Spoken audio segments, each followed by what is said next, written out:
Hello, Eric the ITGS Guru here, and today we're going to be talking about communicating on a network. Communicating on a network. In order to send and receive data on a computer network, there needs to be a way of identifying both the sender and the receiver. The following production will discuss the different options. MAC addresses. A MAC, or Media Access Control Address, is a unique number built into virtually every network device. Unlike IP addresses, which can be shared in some cases, each MAC address is unique.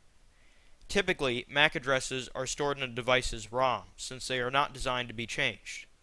For this reason, a MAC address is sometimes called a hardware address. MAC addresses filtering is sometimes used on wireless networks to prevent access by unauthorized devices. However, although designed to be unique and permanent, it is relatively easy for a competent user to change or spoof their MAC address. Protocols. A protocol is a set of rules about how to do something. Communication on a network could not occur without networking protocols. Different protocols are used for different types of communication. Internet protocols. The Internet Protocol, or IP, governs how devices on a network are identified and how information is routed between them. Despite its name, the Internet Protocol is used on many networks, not just on the Internet. On an IP network, each machine is assigned an IP address, which uniquely identifies it on that network. An IP address contains 4 groups of digits separated by dots, such as the number shown below. An IP address can be configured manually on each computer on the network, but in order to avoid addresses conflicts where 2 or more devices have the same IP address, addresses are normally assigned to computers by a DHCP, a Dynamic Host Control Protocol server, which keeps track of the addresses it has assigned. Private addresses. With millions and millions of computers in the world, each one cannot have a unique IP address. Therefore, the IP protocol features private addresses, which are only used by computers on private networks, such as LANs. Transmission Control Protocol. The Transmission Control Protocol, or TCP, is the father half of one of the most common network protocols, TCP/IP. While the IP protocol deals with the addressing of individual devices and routing data between them, TCP deals with ensuring that data is sent and received correctly. If a packet of data is lost in the network due to an error, TCP is in charge of making a request for the data to be resent. How are IP addresses assigned? When your router connects to the Internet, it is assigned an IP address by your ISP. This may change each time you connect, which would be a dynamic IP address, or it may remain the same, which is a static IP address. But how does your ISP know which IP address is assigned to you?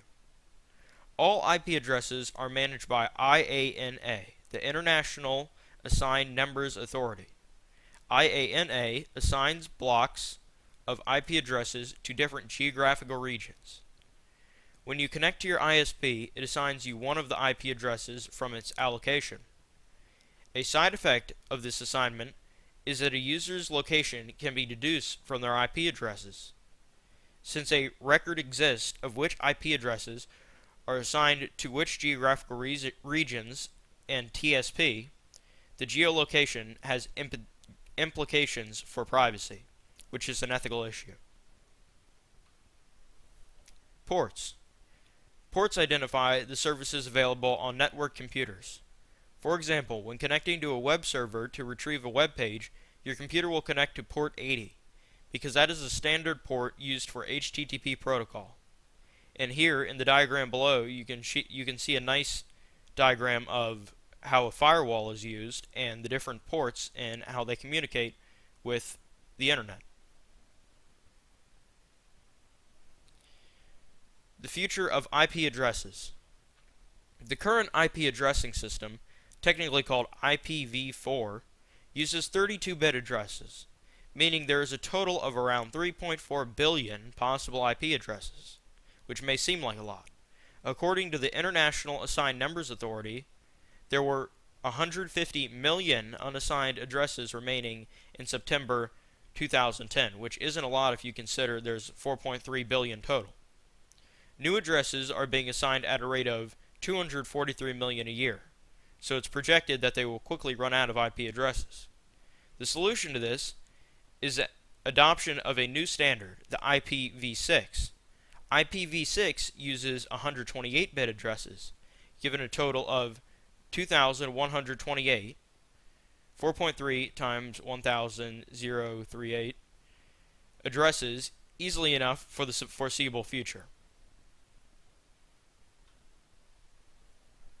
Here's a bibliography and a useful source for finding out more information about IP addresses and ports.